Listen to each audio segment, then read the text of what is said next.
Hello, football fan. You are welcome to Football Extra Side. Today we are going to be going through some of the informations in the and we're just gonna take our time to go through some of the major ones. It's a slow day. There isn't much today, but we can still go over some of the important information that came out today. First out of the bed is the story of Ilario, who has handed his resignation at Chelsea. Ilario has been with Chelsea for about 16 years. He started out as a player for Chelsea and then he moved on from there to become a coach, and he's been a coach in Chelsea for quite a while now. I think it's about 16 years that he's been a coach at Chelsea, and that has now come to an end. The information reaching the Waterfall Bar today is that he has now put in his resignation and he is going to be one of the coaches that will be working with Thomas Tuchel. And this is the second time Tuchel is doing this with Chelsea. Remember the first time he was let go from Chelsea and then took up a job with Bayern Munich. He took the defensive coach in Chelsea in Anthony Barry. And this time around, he's taking Ilario. We wish Ilario all the best and then we hope it all works out for him pretty well. Another news around Chelsea today is the news about Frank Lampard. The information out there today is that he's now moved a step closer to the vacant job at Coventry City. And there's been story for a while now that has been having a very positive and productive discussion with that championship team.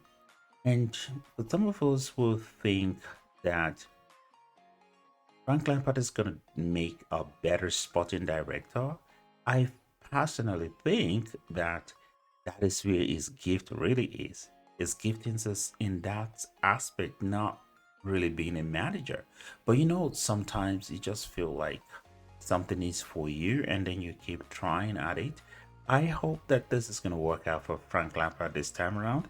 He's one of the legend that plays for Chelsea Football Club, and for some of us who are Chelsea fans, um, that's we like to see him succeed, and we hope that it works out pretty well for him at this time. Now we're going to be talking about Sancho. Now, the season is fast running out. After week 11 in the Premier League, the league itself is going to be about 38 games in all. 19 games takes you to the half of the season. By the time you played about 10 games, you're already almost a quarter into the season already. And to have played 11 games, that's more than a quarter. So, with a quarter of the season passed, now is the time for Sanchez to show the world what he is about. The best club in London is the best platform to do that. The next round of game is a set stage to stamp that authority. That was the post that we put out there in the X app earlier today. And we just hope that this is how Sancho is going to push on from here. We went back to see some of the matches where he started for Chelsea. Of a particular note is the match against Liverpool. That was a set stage for Sancho to announce himself to the EPL, to the entire world, even to Chelsea fans to say, hey guys, I am here to play football. But on that fateful day, Trent Alexander, who is really not a very great defender, did a number on him. He wasn't really in the game, and Sancho and Noni on the other side of the pitch, their approach to the game, they weren't aggressive enough. They weren't really getting the better of their man. Noni was having a little bit of success, here and there. But for Sancho, it was just simply locked down. And it just wasn't working. And I hope that this is going to change. Chelsea's going to have next round of game. And I hope that Sancho is going to seize the opportunity to right all those wrongs, and then we can begin to see what he is about. Because I really want this player to succeed in Chelsea. I want him to stay in Chelsea. Finger crossed, we'll see how that works. Another player that's there's been a lot of hype around this player. We can say it's hype because he's still so young and he's posting good numbers. But from where we are right now, in about 7 months, this player is going to be in Cobham. He'll be living in London, playing his game in London. And we just wish him well. There's been a lot of expectation placed on his shoulder already. Because in Brazil, the entire nation and some football fan in Brazil already think that this player is going to be the next star. It's going to be in the caliber of Neymar, if not better, because he's posting better number than Neymar when Neymar was his age. And we just hope that this is going to work out for Chelsea. So we can see how this is really working out for Chelsea now. They have Estavio William, they have Kendrick Pies, and then they have another defender from Booker Jr., who is going to be joining next year. We just hope all those players will hit the ground running when they come to Chelsea. Amando still yet to play for Everton. Injury is a risk in football career at top level. That is another post that we put out there today. This player is yet to play his first game for Everton, and we just hope that that time is going to come and then he's going to be getting the groove and getting the job done. He's a good player. I'm just not sure that Chelsea is the right place for him to develop.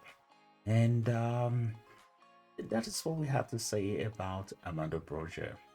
Now, there is this post that I saw somewhere on X app today. It's quite funny because if you don't look at the picture and you see Pedro and William back on the wing for Chelsea in 2025, it's quite hilarious because Chelsea used to have a Gonzalez Pedro and another William who used to play for Chelsea.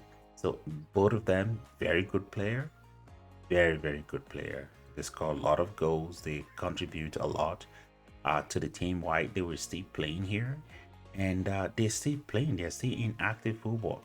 But it turns out that we are going to be having names that are similar to them, but there are other names that makes it different.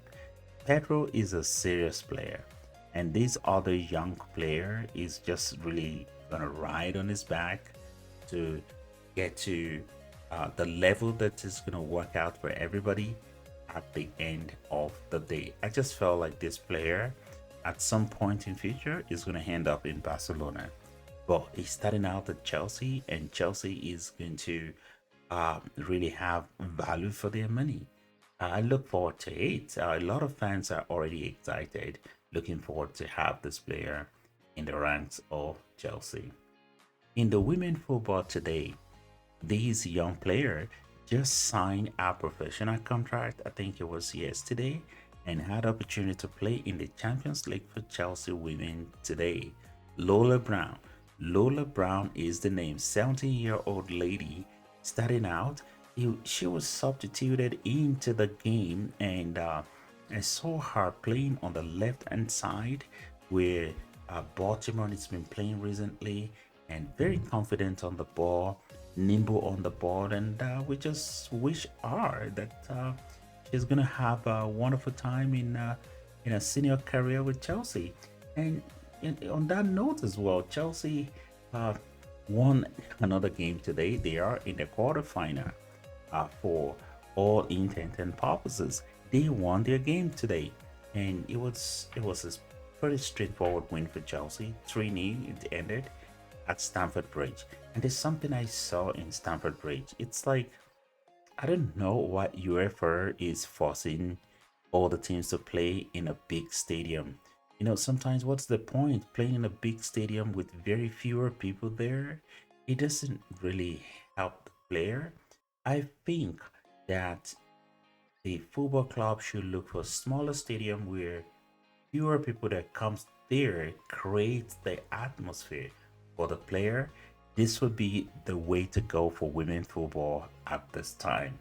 And Chelsea is flying at the moment. These are the numbers compiled by BBC Sport.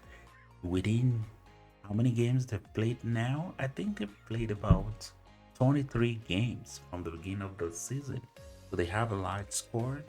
They've played quite a bit of game in the PL. They played quite a bit of game in the Champions League and all of that. So in all these games that they've played, they've scored 36 goals, conceded only 7. Those are pretty strong number. So this video is coming to an end. We just want to use this opportunity to encourage as many of you that are coming to our channel here to see our content. We just want to ask you to support us in this channel. We want to build this channel. We want to be able to bring better content for you, and we need your help with the algorithm, with you clicking on the like button. If you like this content, just click the like button. And if there are some positions that we take, comments we made, that you think you have better information, or you think that you maintain contrary opinion, you are welcome. Just put in the comment section below and we can get a conversation going. So that said, so we have this, if Harry said score a first goal for Chelsea tonight, and it was beautiful. It was beautiful. Everything is just flying right now with Chelsea women. So we're gonna end this video by talking about Christopher Nkunkun. The weekend is coming, and we just think that Nkunkun should be given opportunity this time around. But how is the team going to be set up? We will continue from this point in the next video that we are going to be bringing today. How is the team going to be set up? What is going to be the give and take of what we're going to see in that team? There's an idea that is bubbling in my head, and I'm just thinking that this Chelsea team, to have Nkunkun and Felix brought back into the team to play, we might have to change our formation. And the formation that I am thinking is going to work out for Chelsea is going to be the 3-4-3 that we used successfully under Tuchel. Until we see you in the next one, have a good one. Thank you for coming. See ya.